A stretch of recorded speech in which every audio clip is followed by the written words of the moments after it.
Oh, all right. So I'm sorry, it's going to take me two steps. I had it and then I didn't have it, you know. You all know how that goes. Oh, maybe I can do it this way. It says this meeting is being recorded on my. Yes. So it should be. All right. Can you see? Yep. Oh, I did it. Yes. Super exciting. All right. So first of all, I do want to say again, thank you so much. This is sponsored, so the 4 Ws of Biomarker Testing, sponsored by Stemline Menarini. And we're really grateful to have, we're so glad you made it, and we hope you learn a lot today. So we're first going to hear about ESR1 mutations from Dr. Maria Rosenblatt. Then we'll bring in three panelists who are living with MBC, Stephanie Walker, Bethany Adair, and Lindsay Gerds, and they each have personal experience to share in biomarker and or genetic testing.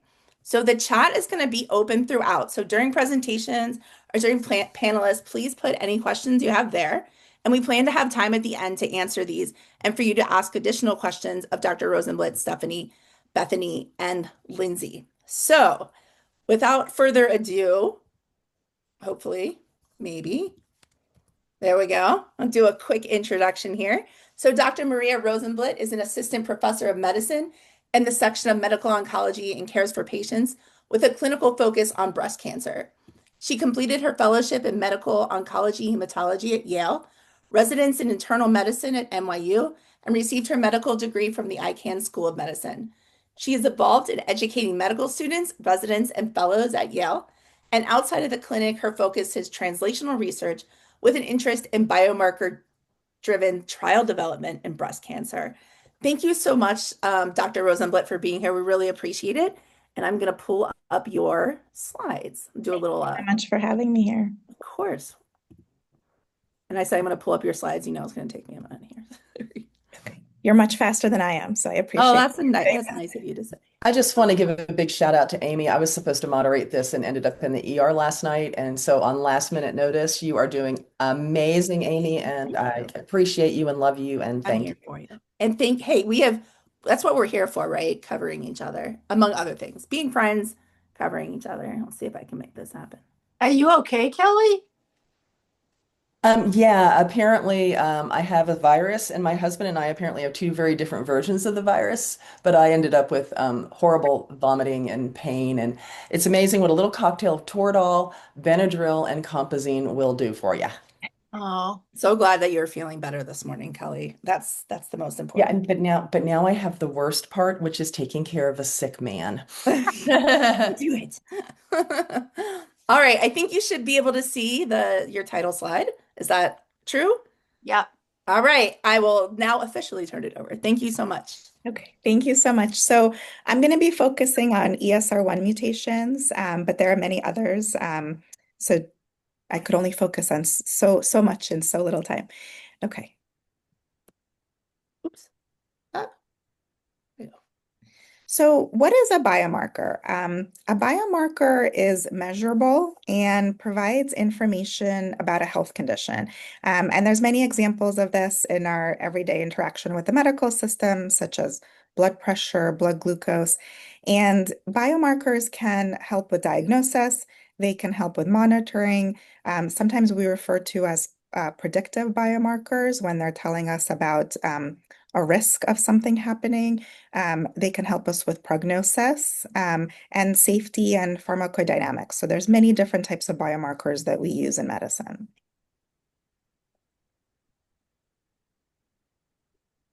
And what is a mutation? A mutation is a change in the DNA, and this can be inherited, and we refer to that as germline when it's something that you inherited from your parents and something that can be passed down to your children.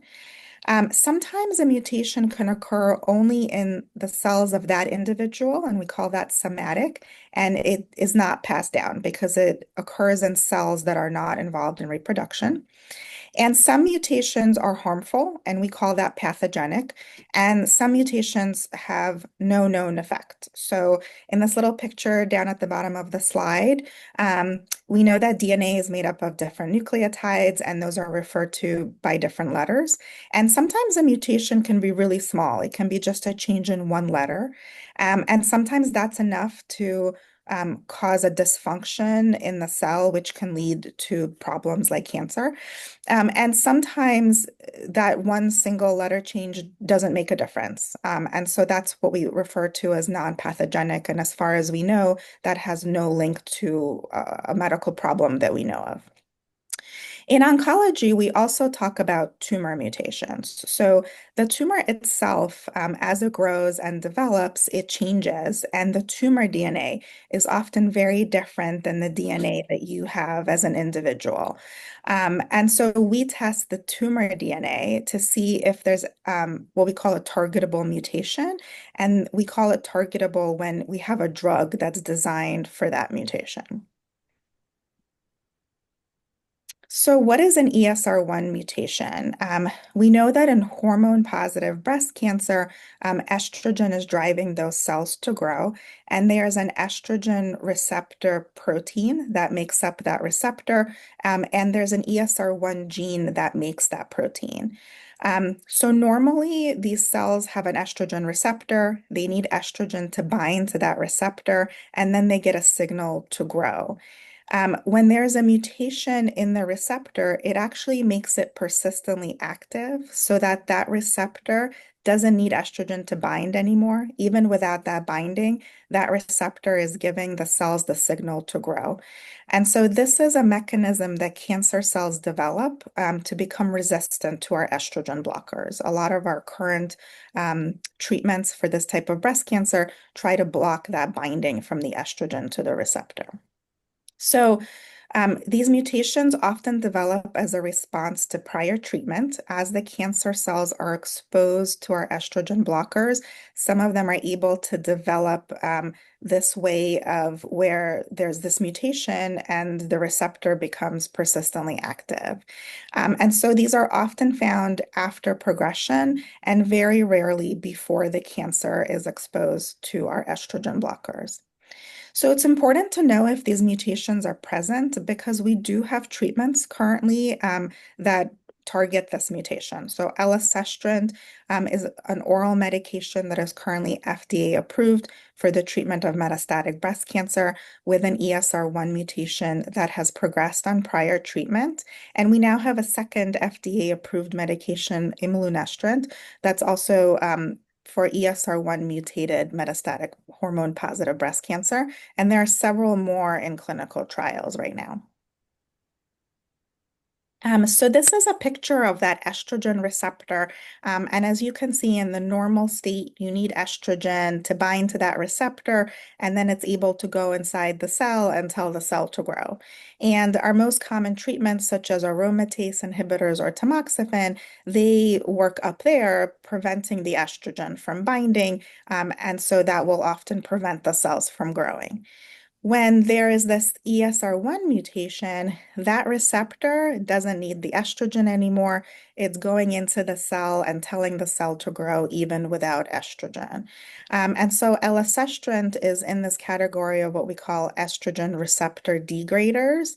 And so those are treatments that will actually go in and degrade that receptor, not just block kind of up there where, if we're blocking the estrogen, that's no longer working if the receptor doesn't need that estrogen to bind anymore. So how do we test for ESR1 mutation?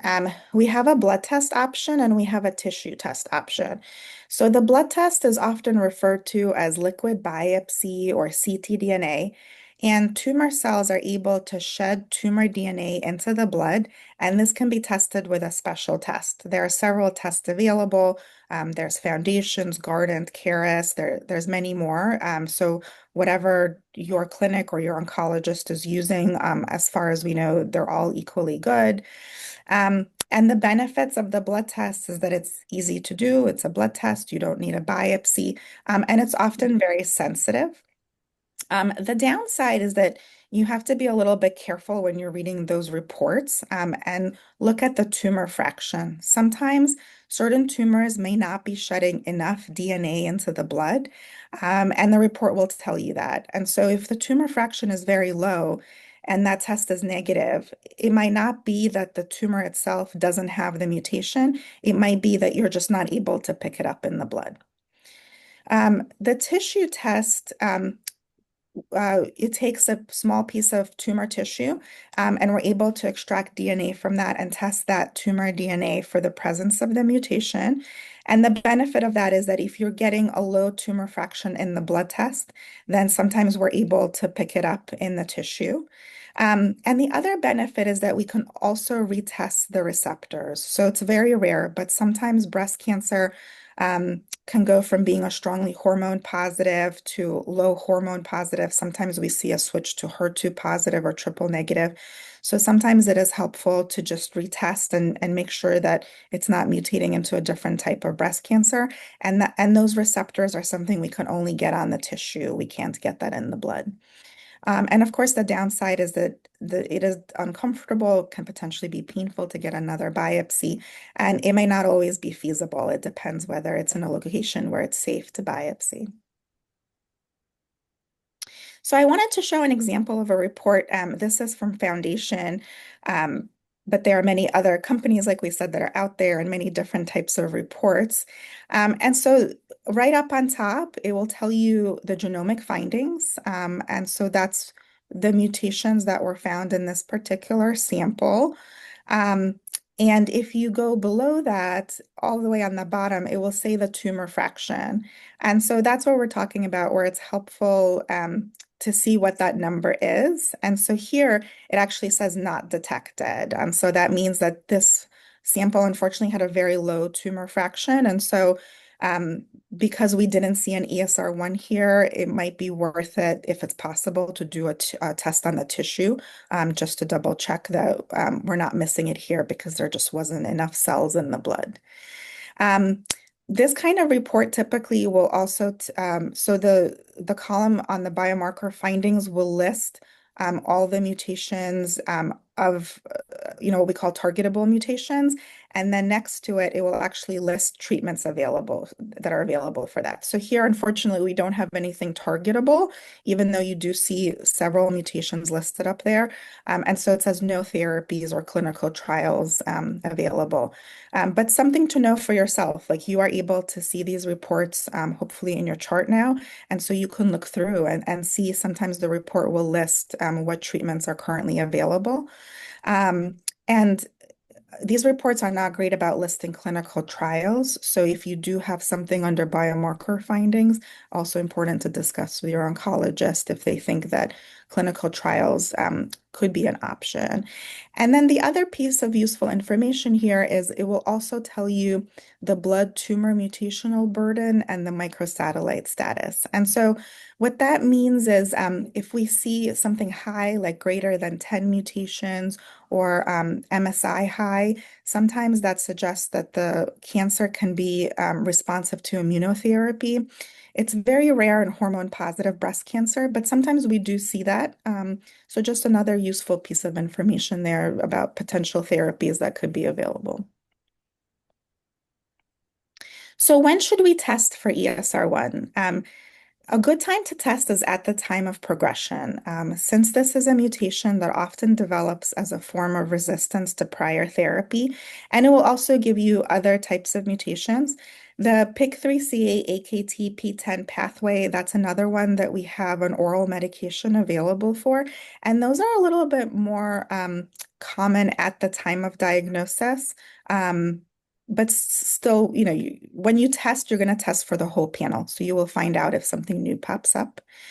And then is there any utility in monitoring for ESR1 in the blood before progression on scans?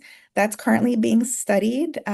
SERENA-6 clinical trial was reported a couple of months ago at ASCO, and it did suggest that there could be an improvement in progression-free survival with that early switch, but we're still awaiting more data, and we really want to see if there's a survival benefit. So as of now, we are not monitoring for this or testing for this in standard clinical practice. And we're not doing an early switch until we get more data from that trial. But that's something that you might see more reports about and more data coming out in the future about. And right now, it's unknown when to repeat testing or how often. It certainly makes sense as the cancer continues to progress, especially if you didn't have an ESR1 before, to recheck in case it's popped up now that the cancer has spent more time being exposed to estrogen blockers. It does take some time for these mutations to develop. So if it's only been a couple of months, it's probably too soon to retest. Um, Once again, important to see that whether it was adequate tumor fraction on the previous tests, and if it was low, then certainly reasonable to retest. And then sometimes as oncologists, we think about retesting when the cancer is behaving differently. So if it's suddenly a lot more aggressive, if there's new sites of disease, then sometimes it's helpful to retest and to also check those receptors like we talked about. So how can you talk to your doctor about this? You can specifically ask, has my tumor been genetically tested? Does my tumor have any mutations? Are there any new treatment options available to me based on these results? And are there any clinical trials? Because right now, even if something might not be currently FDA approved for this mutation, there might be trials looking at this. And is there any benefit to repeating the testing now? Thank you so much.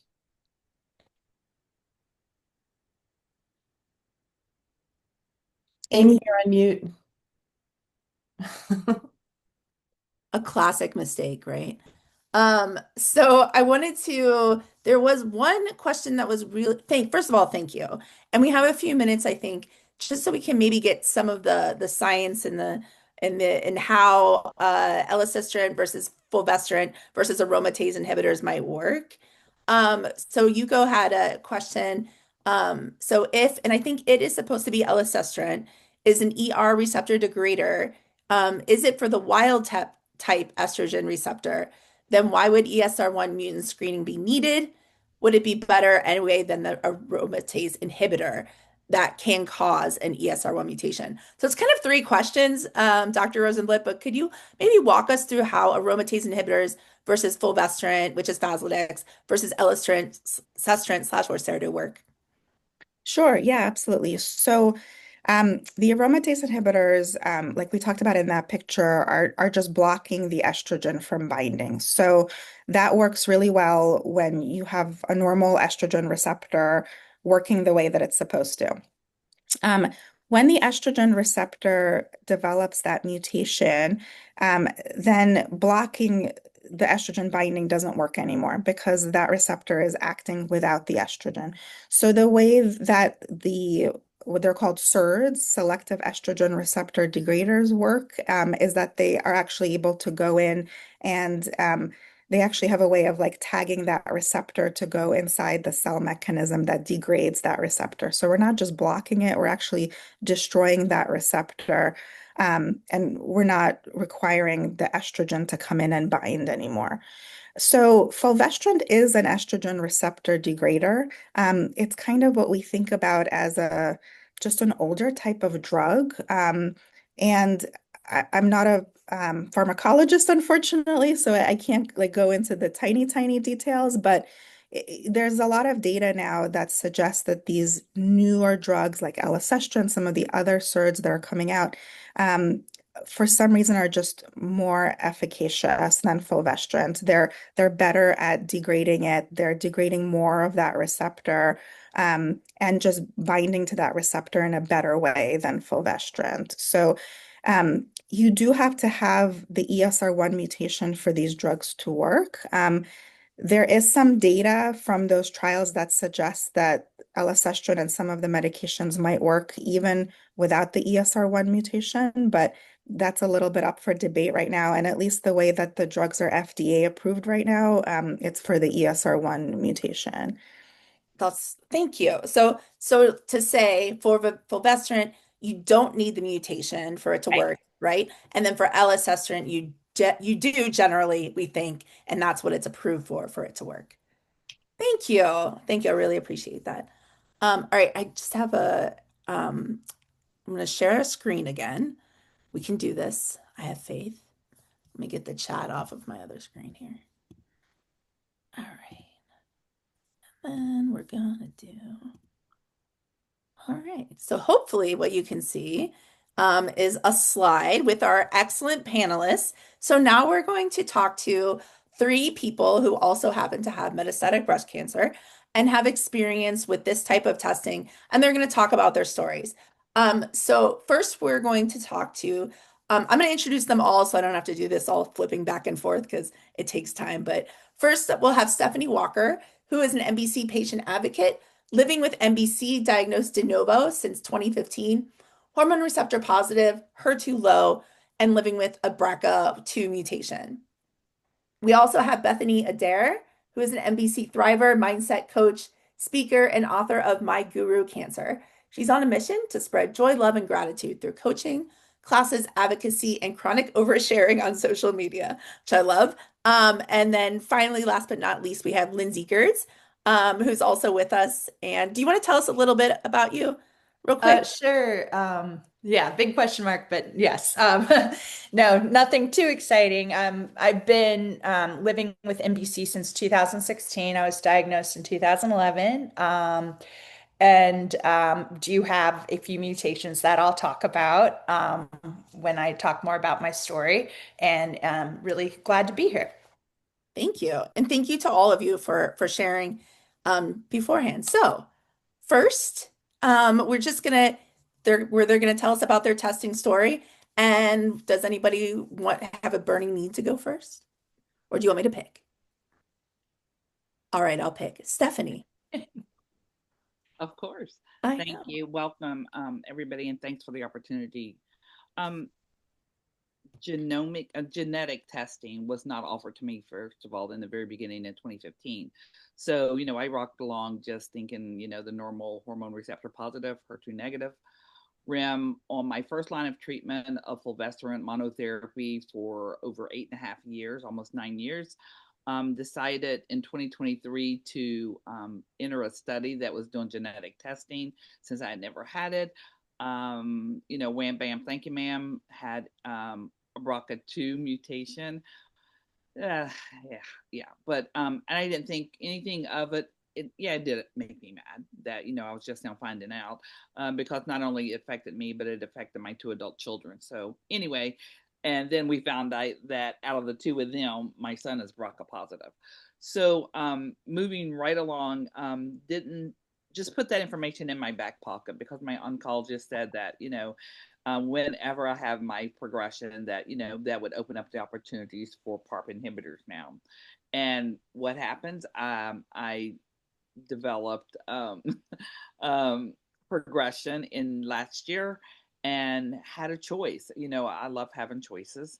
And had a choice whether to go back on fulvestrant since it did not fail me. I chose to stop it, or go down the route of a PARP inhibitor, and having that testing done, which gave me an easier, I call it an easier way out of taking um, Lynparza, which is oral, as opposed to going back to my 500 milligrams of fulvestrant 2 injections.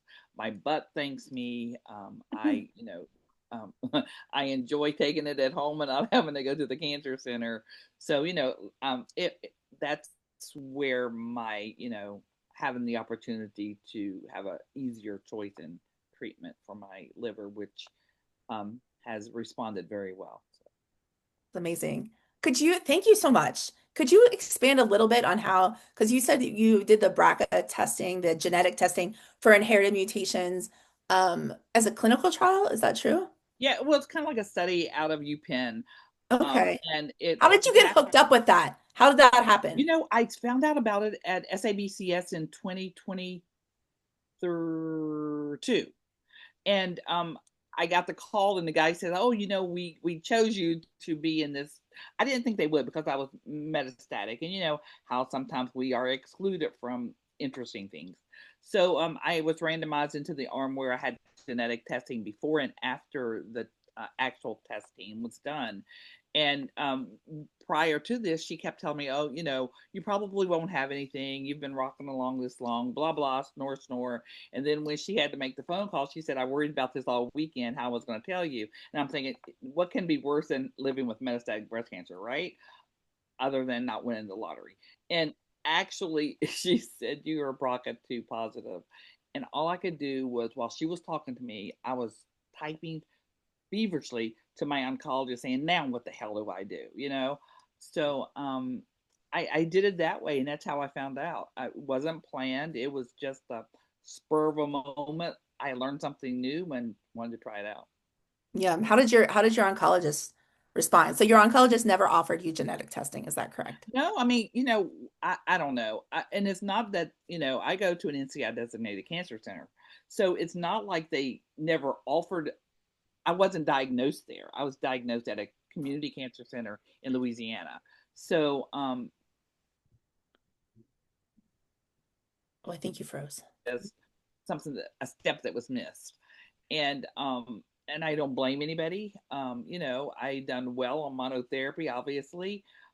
So it was just a little different. And she was shocked. And she just told me, "It's okay. Don't worry about it. It's not like something that's going to make you drop over dead like instantaneously." Right. So Right. I Like you had said, to you have do a lot of MBC already. research on having a BRCA2. Yeah. Have you had genomic testing? So the like Garden or anything on your tumor, liquid biopsy? I did when I had my first progression last month. I mean, not last month, in November. And if I'm not mistaken, I believe Dr. Kelly was in the Uber with me when we pulled up the information. I Oh, funny. Yes, yes, indeed. I think we were heading think to it was Janice was yes from with the us too, but airport. I'm not for sure. But I opened that up and seen those results and almost lost my mind because, I was really strong hormone receptor positive, but now I was a little hormone positive, 50% on estrogen, zero on progesterone, and now I was HER2 low. Your pathology report. Yeah. Yeah. Yeah, yeah, So, yeah. yeah, Okay. that all came back, but everything else there was no other actionable, nothing. Okay. That's my Yeah, BRCA too. right. All right. Anything, I mean, we can come back to. Is there anything else? Thank Yeah. you. Thank you Thanks. so much, Stephanie. So Bethany, if you would like to tell us your story. Hey everyone, I'm so happy to be here with you all. So I was diagnosed with stage 2 ER positive breast cancer in 2015. So I hit my 10-year mark of that diagnosis. And then about 5 years later, it returned metastatic. I had spread to liver, all over my bones, and some various lymph nodes. So I've been living with MBC for 4.5 years. And, in the beginning, it was still ER positive, a little less ER positive when we did the biopsy. But so I started on hormone therapy and things were going great and stable for about 2.5 years. And I started asking some questions of my oncologist when I started hearing about these interesting new blood tests. And that ended up leading to joining a clinical trial, the Serena 6, that was mentioned earlier, that was to monitor if I ever developed the ESR1 mutation. And so I joined, it was my first clinical trial. I thought it was like interesting. I was happy to give back to research, but it was a weird thing to say yes to that when things were going so well. But I said yes to the first part of the trial because all it was doing these liquid biopsies to see if I developed the mutation. And what we didn't anticipate was after my first round of that blood work, I already had the mutation. And so for me, I didn't have any, I was tested the BRCA, and all those things in the beginning and I never had anything. And so this was the first time I heard the word mutation. And I just remember feeling really like, what does this mean? And, it was explained to me like, hey, like this could be not definite, but it could be your cancer's way of trying to get around hormone therapy. And so I was monitored really closely in that trial.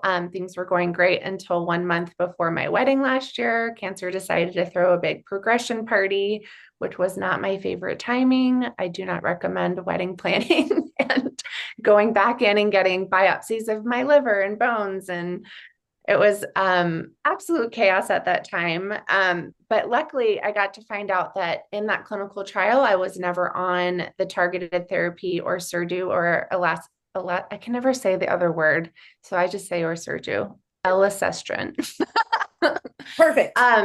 And because of that biomarker testing that we did, and we did it through tissue that time, so it took a few weeks to get those results back.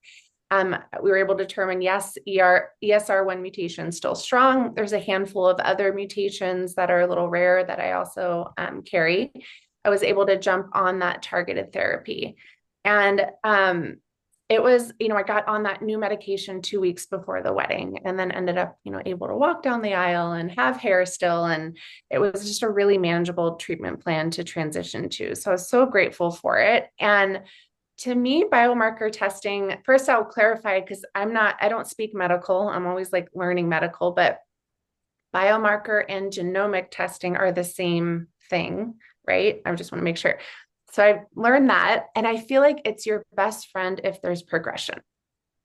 Because first of all, progression sucks. Like none of us vote for that. It's heartbreaking. It can be as a huge shock. Sometimes we kind of see it coming because we have some symptoms, but no matter what, it's awful. But it's like the immediate go-to with my medical team now. And I'm on my fourth line of treatment right now. Things are going great, but my oncologist made a point to say, like, if, there is progression again, like we want to go back to biomarker testing immediately, because we get to learn about this cancer. I'm a big learner. I call my book, My Guru Cancer. I'm learning. And that's more in the self growth area of how like learning life lessons and beautiful, like how this crazy journey can, be beautiful too.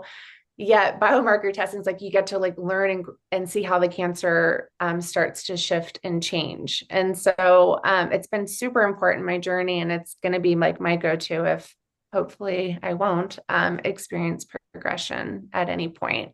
And it's also at least my reports that have come out of them, they actually do, I love that you pulled up the image of the report because it says the mutation, then it says the available treatments that are, that would work well with it. And mine actually does have the list of clinical trials available as well, which I find to be super helpful. And even if like I'm not going on those treatments, my God, just knowing that those lines of treatments exist gives me so much peace of mind, whether or not I ever touch any of them.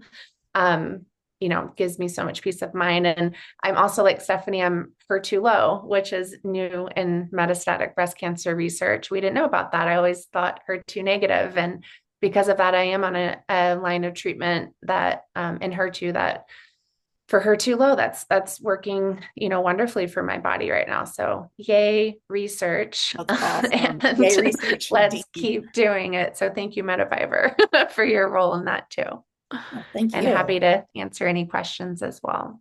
Yeah, so you initially encountered liquid biopsy through clinical trials. And Yeah. I love that you pointed it out that it's not clinical trials aren't just for, progression, and there are other types of clinical trials. And Stephanie, too, talking about your genetic testing that, it's not just a last resort. It's not just for, treatments. It's also for biomarker testing, and to learn more about that. So I really Yeah. appreciated that. And it's also where like the most cutting edge treatments live too. If you are in a clinical trial, to me, the perception is it's so different now and shifted. It's not like, I think I used to think of it as, yeah, your last resort or like you're a guinea pig or something like that. But my gosh, all the drugs that are going to be standard of care in 5 to 10 years are in those trials right now. So Thank it's you. exciting. It is, absolutely. Thank you. Mhm. All right, we have one more panelist before we get to your questions, and that is Lindsay Gertz. Thank you so much for joining us. Yeah, of course. Great to be here. So I was diagnosed also stage 2 in 2011 at 30, pretty young, and had all the aggressive treatment plans, very hormone positive, HER2 low. And then 5 years later, and I stayed on maintenance hormone therapy. 5 years later, I was diagnosed metastatic, lining of my lung, so many bones, they just said, and other bones. That was depressing. They kind of gave up counting. That's how sometimes our cancer spreads on bones. And, lymph nodes. And I started on Ibrance and letrozole, which was really effective for me for quite some time. 7 years. Then I've had a couple of non-traditional stops along the pathway. I had a spot on my spine, and sometimes there's what's called a clone. And we determined I could do spot radiation, and that gave me about 2 more years on yeah, on that protocol because we, washed it closely. But then unfortunately, about I guess 3 years ago, I had progression to my liver, took another once again, unorthodox decision. They were going to do a biopsy anyways, and it was just one spot that was very easy to get to. So we just lopped it off, realized very rare, I had a spot on my gallbladder, which, and when the surgeon he found it, so they took out my gallbladder, and biopsied that. In terms of my mutation testing, yes, once again, even when I was on Ibrance, I said, is there anything else I can be doing? A couple of years into my diagnosis. And they said, well, you could do this proactively. And sure enough, I had the PIK3C mutation at that point. So that would have been about 2018. So I knew I had that in my back pocket because that is one that can be targeted. And it was known as a fairly harsh treatment, the one that was out at the time for some people, not everyone. And more options have, of course. That's a great thing too. As more options come up for the different mutations, people tolerate some better than others. So that's been a great development as well. So when I experienced liver progression about 3 years ago, that bought me about, I think, another 6 months to a year. And then there was spread, but I had gotten a biopsy of my tumor and had ESR1 at that point, and I'd been on hormone therapy for 12 years at that point. So it's not, that surprising. And that was right. LS-Cestron, which I also can't say, or Orserdu had come out on the market, yeah, like 6 months before. So the timing lined up. And the great thing about it for me, it was one I tolerated really well for about 13 months, where we saw progression start to bubble. So I switched then, but it's important to note what's also interesting about treatment plans is you can cycle back. And there, I think, I don't know, you guys will know more than I, the latest status, but they're doing trials of ESR1 combined with other treatments. And that could still be on the table for me because it wasn't like it had completely failed and I tolerated it well. Well, then I went to a fulvestrant shot, I think Stephanie, maybe you mentioned, and a PIK3CA treatment. Not the one that was known as being as harsh, but of all things, fulvestrant, most people tolerate that shot really well. I had a massive allergic reaction and ended up, yeah, having to, after some months, switch kind of abruptly. But then I switched to Xeloda. So that's my first non-hormone related chemo pill, even though my cancer is still very hormone positive. And I actually, continuing with the unorthodox theme, am able to stay on Xeloda and am doing an experimental immunotherapy trial, dendritic cell trial. That is, yeah, well, it's not a trial. Actually, it's a trial in the US. This is a whole different story. I'm doing it through in Mexico as it's going through fast tracked through FDA approval. I can talk more about that to people offline. It is unorthodox, but I'm able to stay on my Xeloda. It was pretty mild. I have the support of my doctors in the US. So it's very collaborative. So that's been nice. But I think just to wrap up, the importance of mutation testing for me has been, yes, as we said, we love choices, I think Stephanie said. And so it's laid out, and because some of us, we're all different and tolerate different medications differently. So just to know different options based on that, and I've developed a couple other mutations as well, including you can develop BRCA. It's not inherited. I developed that mutation. Once again, I'm not medical, so I don't quite understand all the differences.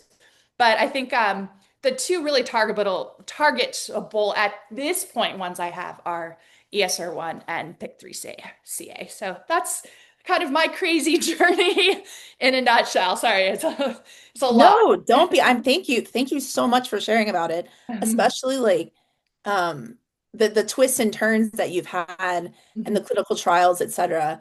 I did so You made some really good points, and I think some of them that there are more options coming down the road, which Mhm. Dr. Rosenblatt pointed out as well, and that is incredibly exciting for PIK3CA for ESR1, but also in other spaces that we saw.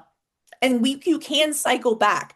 I thought that was a great point too. And you don't always have to do these linearly. Sometimes you can cycle back to a treatment, especially if there's a new treatment out and you were not eligible for it at the time, or sorry, it just wasn't there.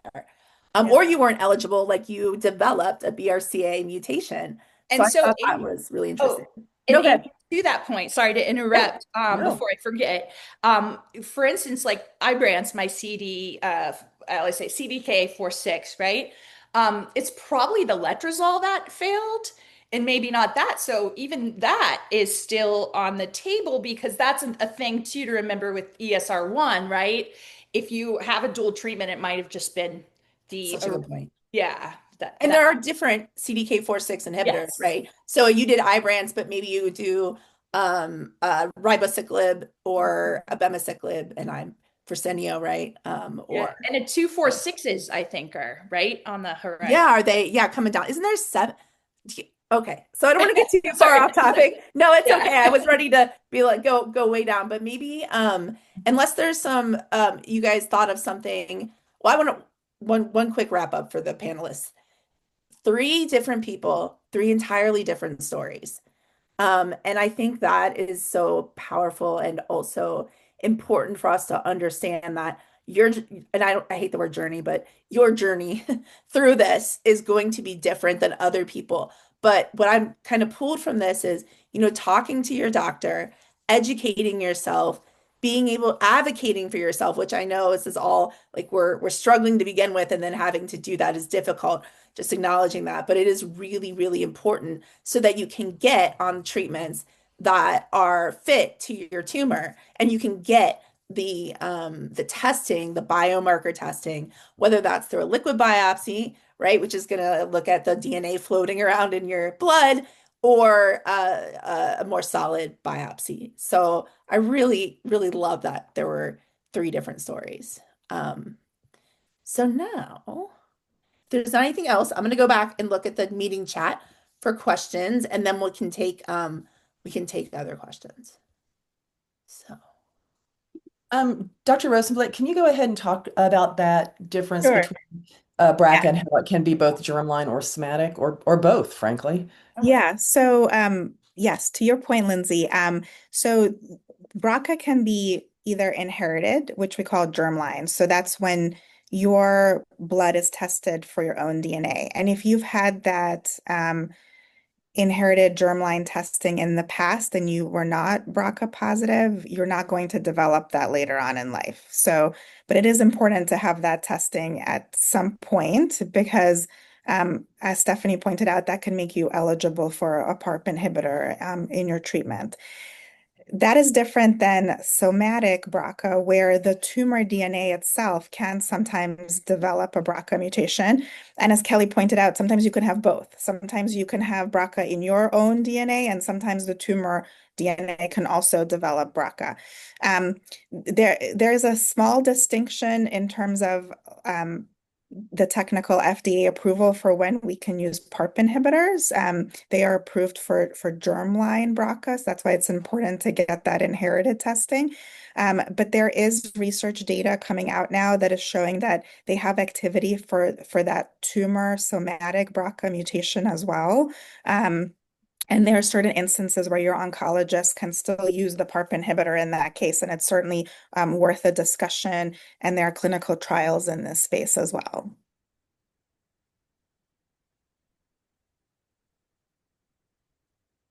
oh, so there was another question that came. Oh, I'm sorry. Go, Bethany. I just want to just a quick question for that. When we're doing biomarker testing now, like the Guardian test or Foundation, are they looking at BRCA too in that particular test, or is that something extra we need to ask about being tested for? So Again, it depends what tests they're ordering, but most of the time it will be a full panel, and it will most of the time include BRCA. okay. BRCA is very complicated. In terms of somatic mutations, there are like you'll see numbers and letters that tell you exactly what type of mutation it is. And some of those have found, specifically on liquid biopsy tests, have been found to be kind of like false positives. They're mutations that are sometimes not necessarily associated with like driving the cancer or benefit from a PARP inhibitor. Lots of our cells sometimes have these um, variants and kind of like differences in the letters of the DNA that are not necessarily leading to anything. So that is being recognized too. So it gets a little bit complicated. So if you do see BRCA on your testing, it's really important to discuss with your oncologist because that might be a number that doesn't actually mean anything. It Okay. could be like one of these false positives too. Thank Thank you. you. Um, there was another question about in the chat. What do you think about the Signatera? I think this is for you, Dr. Rosenblatt. What do you think about the Signatera tumor blood test? Can you talk about what that is and what your thoughts are? Yeah, so in the metastatic setting, like we talked about, there's lots of different companies that do the ctDNA testing. And I think that's really helpful and it will tell us information about kind of what tumor mutations are available. I think where and none of these companies have been directly compared. So as far as we know, we think they're all equally good and they all advertise really good sensitivity and sensitivity numbers. So I don't have a preference for one company or another. I think they're all good for testing for this. I think where the controversy comes in is for patients who have early stage breast cancer. Is there any benefit for ctDNA testing in that setting, trying to kind of catch recurrence early before it becomes metastatic? And that's where we just don't have any data right now. And there's certainly clinical trials that are going to be looking at this and reporting on it. But right now, it's not a standard of care because we don't know what to do with the results, and we don't have any approved treatment options right now for the early stage breast cancer patients if they become positive. Okay, thank you. Stephanie, I did you? have a question regarding kind of like the ctDNA part, with it regarding, well, biomarkers and also in regards to progression and changing of treatment plans.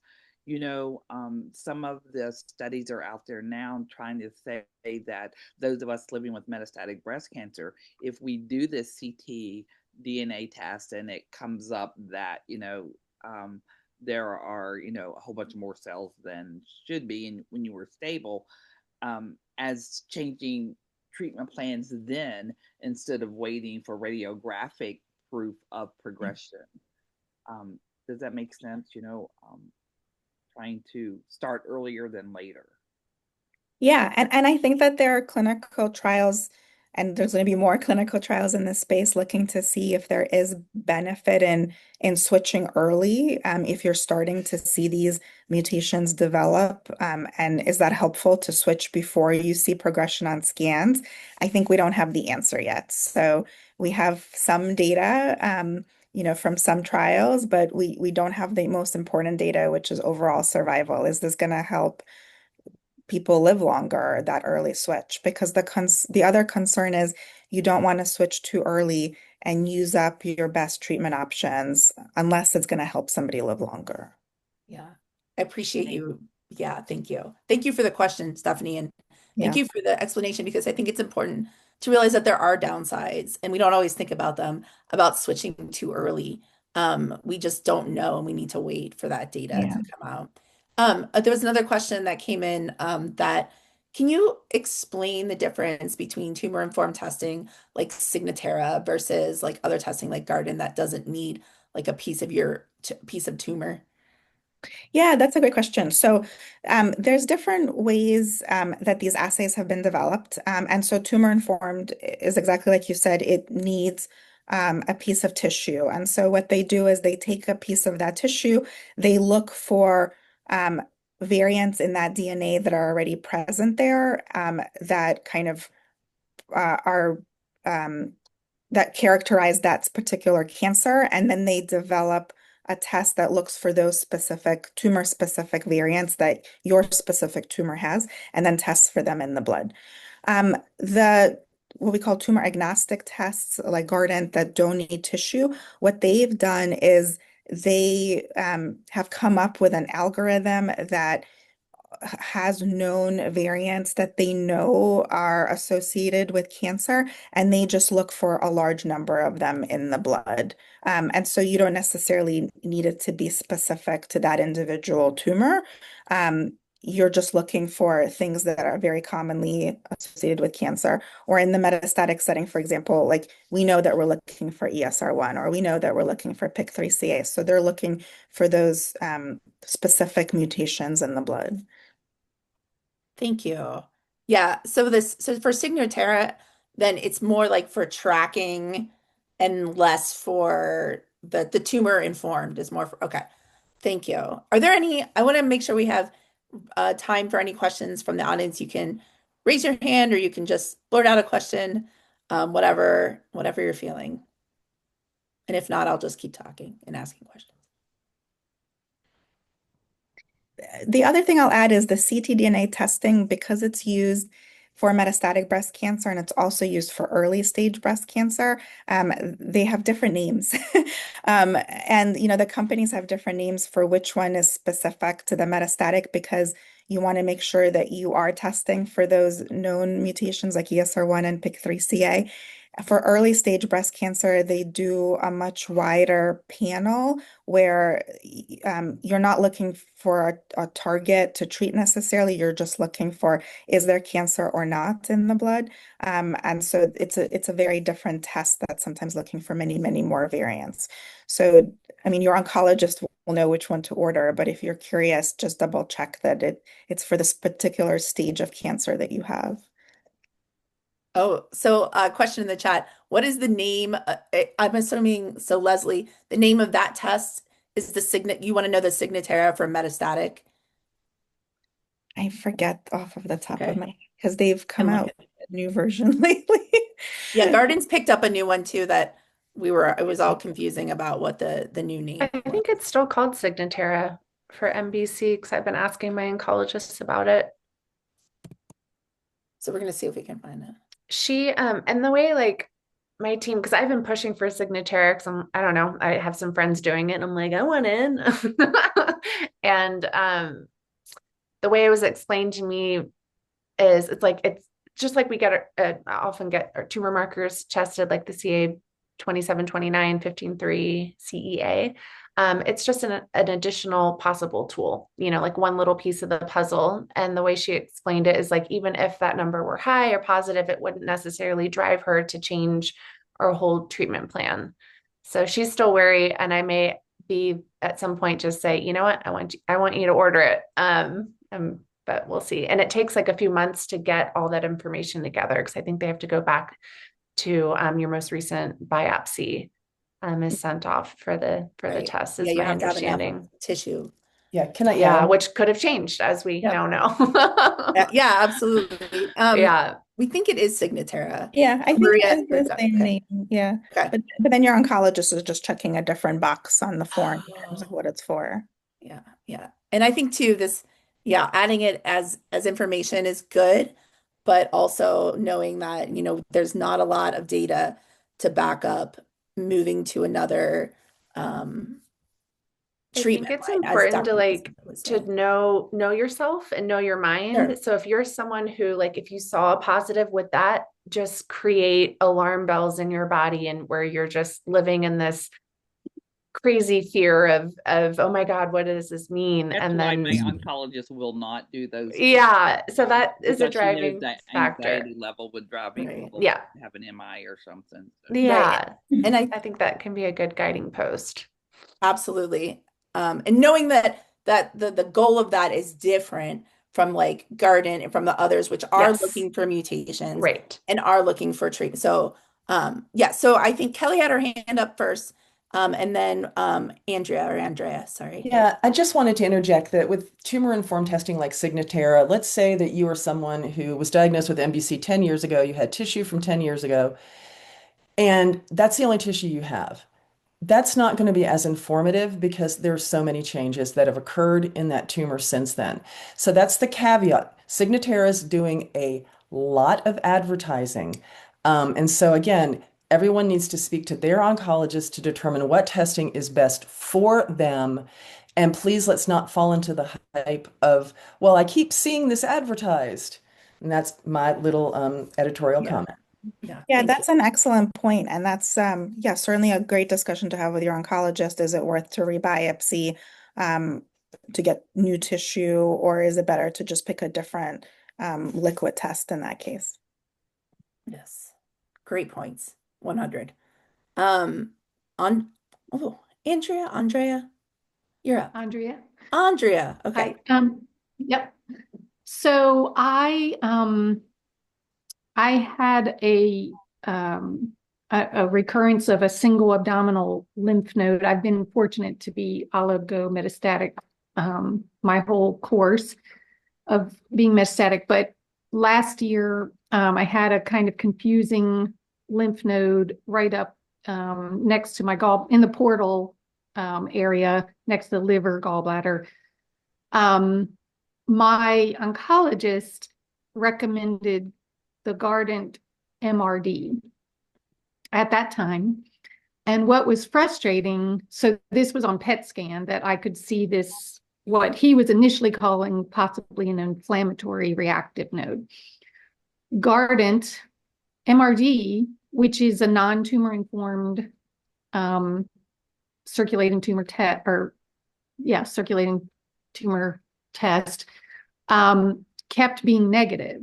And yet my tumor markers, which were historically fairly accurate for me, were going up. So I had a positive scan, rising tumor markers, and it was frustrating because the MRD test actually was, in a way, being used to ignore those other findings.